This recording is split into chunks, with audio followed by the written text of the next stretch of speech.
राम राम दोस्तों, जय बाबा नीम करोली महाराज जी की। आशा है कि आपके ऊपर भी बाबा नीम करोली जी की बहुत ही कृपा होगी। आपके घर परिवार में भी सभी कुशल मंगल होंगे दोस्तों। यही मैं प्रार्थना करता हूँ बाबा नीम करोली जी से और सभी देवी देवताओं से। दोस्तों, मैंने सभी देवी देवताओं का आह्वान कर लिया है। हनुमान जी विराजे हैं, श्री राम जी और बाबा नीम करोली जी और माता शेरावाली, सभी देवताओं का आह्वान करके मैं पाठ करता हूँ रामायण जी का। तो दोस्तों, आप इन्हें पूरा सुने, इन रामायण जी की महिमा को, और आगे भी शेयर करें और पूरा धर्म लाभ उठाएं। आपके सारे संकट दूर हों, यही मैं प्रार्थना करता हूँ श्री राम जी, बाबा नीम करोली जी और हनुमान जी से। जय श्री राम। तो दोस्तों, आज मैं श्रीमद् वाल्मीकि रामायण अयोध्या कांड का 5वां सर्ग सुनाऊंगा। इसे पूरा सुने और आगे भी शेयर करें। दोस्तों, शुरू करते हैं। श्री राम। राजा दशरथ के अनुरोध से वशिष्ठ जी का सीता सहित श्री राम को उपवास व्रत की दीक्षा देकर आना और राजा को इस समाचार से अवगत कराना। राजा का अंतःपुर में प्रवेश।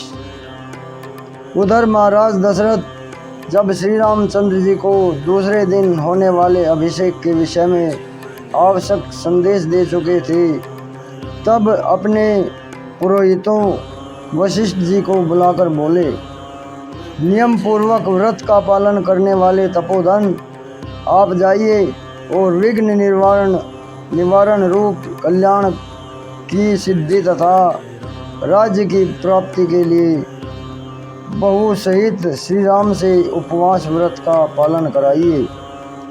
तब राजा से तथास्तु कहकर वेद वेत्ता विद्वानों में श्रेष्ठ तथा उत्तम व्रतधारी स्वयं भगवान वशिष्ठ मंत्रवेत्ता वीर श्री राम को उपवास व्रत की दीक्षा देने के लिए ब्राह्मण के चढ़ने योग्य जूते जुताए श्रेष्ठ रथ पर आरूढ़ हो श्री राम के महल की ओर चल दिए।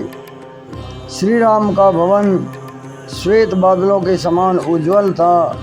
उनके पास पहुंचकर मुनिवर वशिष्ठ ने उसकी 3 ड्योढ़ी में रथ के द्वारा ही प्रवेश किया।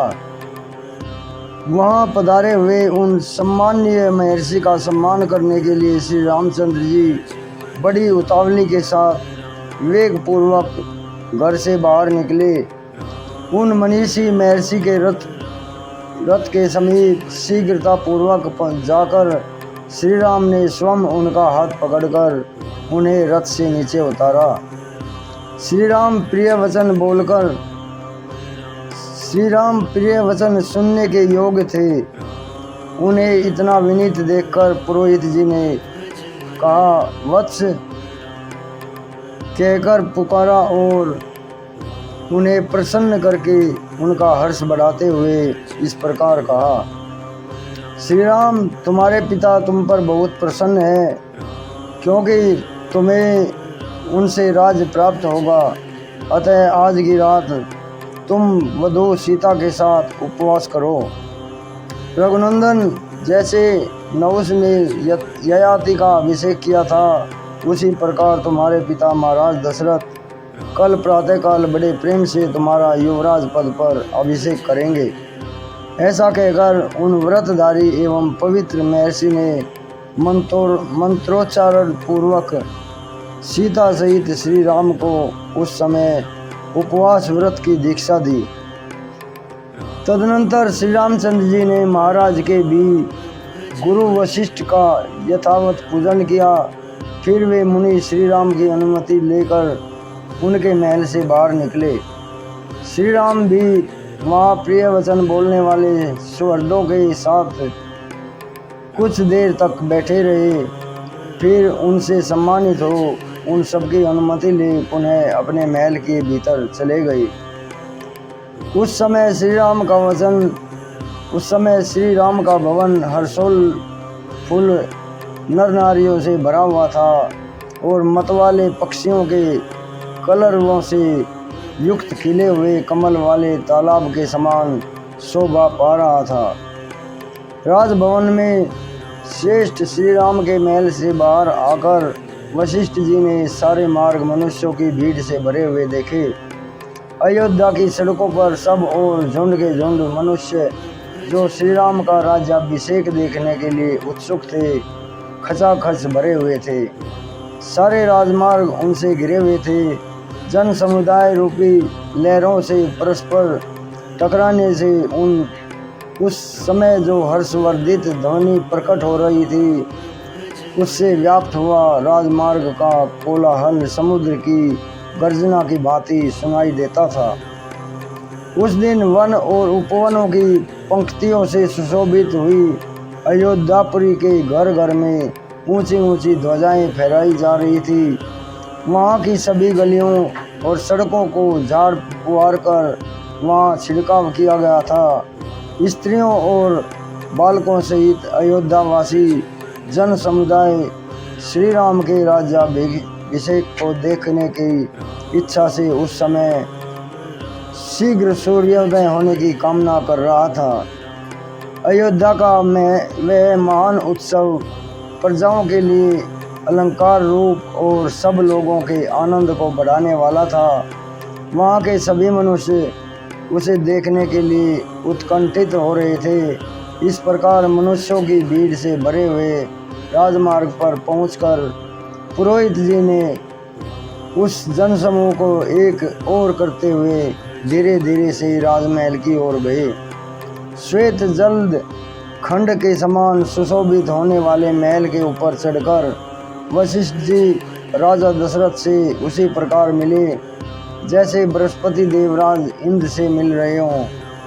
उन्हें आया देख राजा सिंहासन छोड़ खड़े हो गए और पूछने लगे, मुने, क्या आपने मेरा अभिप्राय सिद्ध किया है? वशिष्ठ जी ने उत्तर दिया, हाँ, कर दिया। उनके साथ ही उस समय वहाँ बैठे हुए अन्य सभासद भी पुरोहित का समादर करते हुए अपने अपने आसनों से उठकर खड़े हो गए।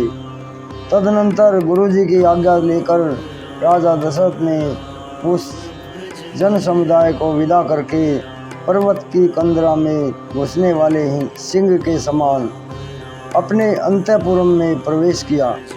सुंदर वेशभूषा धारण करने वाली सुंदरियों से भरे हुए इंद्र सदन के समान उस मनोहर राजभवन को अपनी शोभा से प्रकाशित करते हुए राजा दशरथ ने उसके भीतर उसी प्रकार प्रवेश किया जैसे चंद्रमा ताराओं से भरे हुए आकाश में पदार्पण करते हों। इस प्रकार श्री वाल्मीकि निर्मित आर्ष रामायण आदि काव्य में अयोध्या कांड में 5वां सर्ग पूरा हुआ। जय श्री राम, जय हनुमान जी की जय, बाबा नीम करोली महाराज जी। श्री राम।